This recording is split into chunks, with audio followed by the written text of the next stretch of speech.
So, mga sangkay, ito po yung video ni Cabral noon kung papaano po niya, mga sangkay, nilaglag si Congressman Pulong Duterte. Sobrang curious lang tayo, mga sangkay, kasi nga po nakita po natin ang video, pakalat-kalat ngayon, no? Ang dami pong nagre-repost, including yung media, mga sangkay. At ngayon nga, lumabas na po yung autopsy report na talagang si Cabral daw po yun, mga sangkay, at wala daw pong foul play na naganap. But we still don't know, mga sangkay, kung ano nga ba talaga ang totoo until matapos talaga yung pinaka-investigasyon tungkol doon. Kasi ngayon, hinihingi po ng gobyerno, no, hiniling ng DILG at ng mga kapulisan, mga sangkay, na lahat ng mga sasakyan na mayroon pong dashcam na dumaan po sa lugar na yun, mga sangkay, sa eksaktong oras ay mag-submit, no? Ipakita nila yung kanilang mga dashcam kung ano po ang mayroon doon. Alright? Para po magkaalaman talaga. Pero ito muna, mga sangkay, kasi ito yung video kung saan si Cabral ay inano dito, mga sangkay, kinorner, no? At dito niya, mga sangkay, sa video na ito, nilaglag ang si Congressman Pulong Duterte. Tingnan po natin. I would like to address my question to Yusek Cabral. Mhm. Thank you, ma'am. Ma'am, meron po kasing lumabas na ngayon lang na report Mhm. na sinasabi po dito noong 2016 2016. up to 2025, Mhm. meron daw pong 87.1 B 87 billion, kumbaga. na insertion ang Davao City. Mhm. Pwede po ba pakikumpirma po ninyo to? 50, ang baga lang, 51 billion. 51 billion. For accuracy, Mr. Chair, of my response, I have to check the records in the office because I do not have the data. I cannot confirm. Para po sa inyong kaalaman, ito siya, mga sangkay, ito po si Cabral. Siya po yung may hawak ng mga listahan. Isa po siya sa eksperto sa paglalatag ng mga insertion. Kaya ganun po kahalaga, mga sangkay, yung ano niya dito, yung salitaan niya sana, kung hindi po nangyari sa kanya itong talagang katakot-takot na naganap doon po sa Cannon Road, no? So, kaya siya po yung tinatanong at that time. Those numbers, and I'll have to check with the records, Your Honor, Mr. Chair. Okay, thank you. Mhm. Now, dito po sa 2016 to 2025, Mhm. Ito na. 48.4 B noong pong taong 2019 to 2021. Ayan, mga sangkay, makikita po dito. Ito Pwede yun. po ba pakikumpirma po ninyo to? For accuracy, Mr. Chair, of my response, I have to check the records in the office because I do not have the data. I cannot confirm those numbers, and I'll have to check with the records, Your Honor, Mr. Chair. Okay, thank you. Now, dito po sa 2016 to 2025, Ito yon, mga sangkay. 48.4 B noong pong taong 2019 Ayan. to 2021. That is 60% of the 81.1 B. Yan, nakalagay dito, mga sangkay, DPWH confirms 51 billion allocation to Paulo Duterte's district in last 3 years of former President Rodrigo Duterte term. Ayon po dito. Infra project for that period. Pwede po ba pakiconfirm po ito? Again, Your Honor, Mr. Chair, I have to check the records to be Okay, ito accurate. pong may lumabas po dito sa politiko. DPWH confirms 51B allocation Mhm. to Paulo Duterte's district in last 3 years of Rodi's term. Parang takot siya dito magsalita, no? Pero no choice siya dito eh. Ba totoo? May I know the date?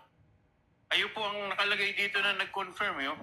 DPWH Undersecretary Maria Catalina Cabral. Kayo po ba to? Mhm. Your Honor. Yes, Your Honor. Okay, Ayan na. so kino-confirm po ninyo. Siya po yung naglaglag kasi ng information na itong mga sangkay. Kaya kumalat yung 51 billion na sinasabing insertion daw po ni Pulong Duterte. Again, I have to check, Your Honor, because I am not accurate. I'm not certain about the number on the published news of Politico, Your Honor. Ayan po, may nakalagay pa po dito na base sa report ng aming programming division, Mhm. we confirm na yung pong mga amount na nabanggit ninyo noong 2020, Mhm. 2021, 2022, based po sa National Expenditure Program ng DPWH at yung pong General Appropriation Act o GAA sa distritong ito ay tama po and we confirm those budget. Ano po masasabi niyo dito? Again, Your Honor, I no longer recall, so I have to confirm with the records in the office, Your Honor. Grabe mga sangkay, no? Meron nang nilabas na information. Sinusubukan pa rin po niyang i-deny. Pero, ito ang nangyari. Meron pong nagtanong na medyo mabigat po yung pagkakatanong na napilitan po siya dito mga sangkay na magsalita. Dito, ito mga sangkay, tingnan po natin. Tinanong po siya. Ito. Recall, Sa mga pagdinig ng Senate Blue Ribbon Committee tungkol sa flood control na sila Yan. ng publiko, si dating Public Works Undersecretary Maria Catalina Cabral. Doon din lumabas na na pala siyang suki ng mga politiko at opisyal ng gobyerno pagdating sa budget ng ahensya. Dati na siyang suki ng gobyerno pagdating sa mga budget ng ahensya. Ikinuwento ni dating DPWH Undersecretary Roberto Bernardo ang papel ni Cabral sa paggawa ng budget ng DPWH. Nasasahugan umano ng mga proyektong gustong isama ng mga mambabatas. So, ito po yung mga sangkay. Ito po yung time na nilaglag po siya nitong si Yusek Bernardo, no? So, laglagan to the max po talaga ang nangyari dito mga sangkay. Ngayon, ito yung isa sa malupit na video talaga na na-corner itong si Cabral. Pakinggan po natin. Naalala niyo na po ba, Undersecretary Cabral? I guess fairly Sinusubukan niya dito na parang, I guess, hindi ko alam. Parang ganon. Your Honor. I think there was an interview that time. Hindi daw niya maalala mga sangkay. Pero ito, dito siya na-corner. Well, it's just a question of a yes or a no. Do you remember it or no? Because Yes, Your it's an Honor. actual quote. Tinatanong lang siya kung yes or no lang. Tinatanong siya. I-quote mo. Ikaw yung nag-quote.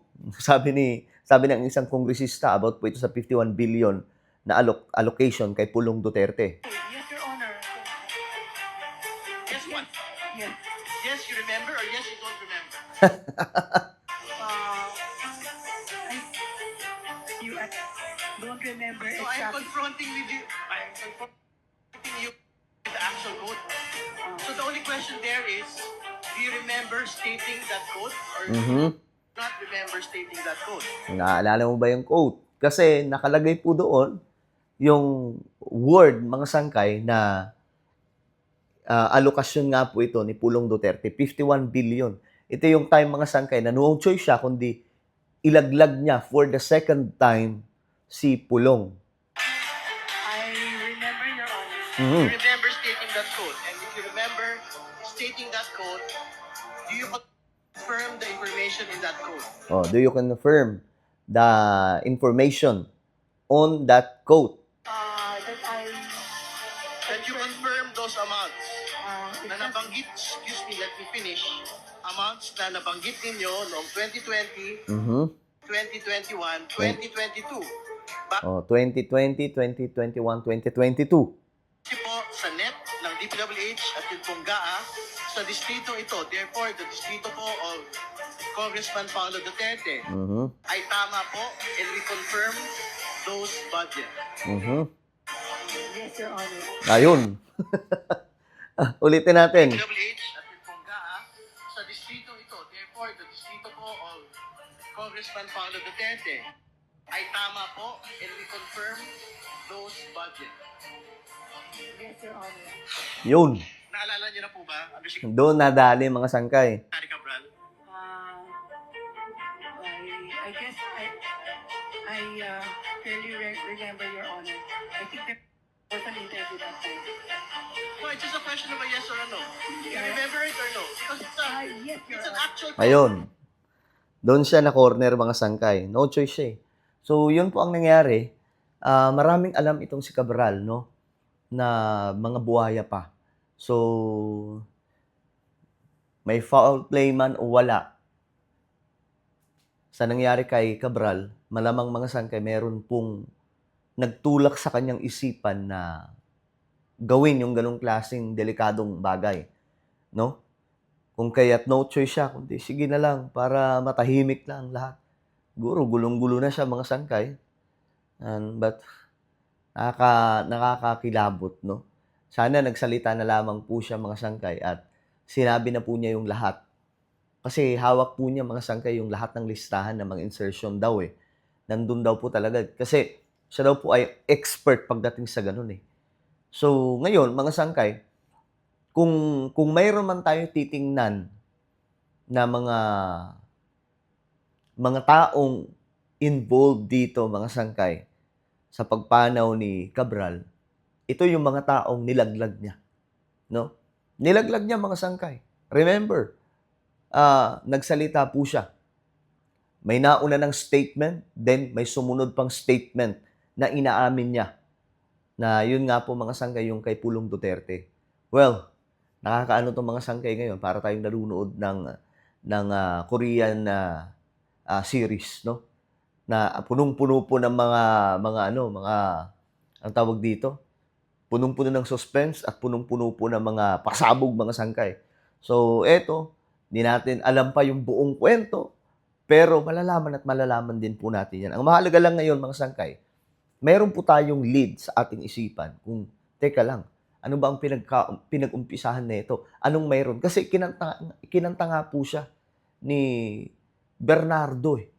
Sinabi po doon na itong si Cabral ay expert. No? Siya ang nakakaalam kung paano gawin yung mga insertion na yun. Alright? So ano po ang inyong opinion? Comment down below. Huwag niyo pong kalimutan na i-subscribe yung ating YouTube channel. God bless everyone.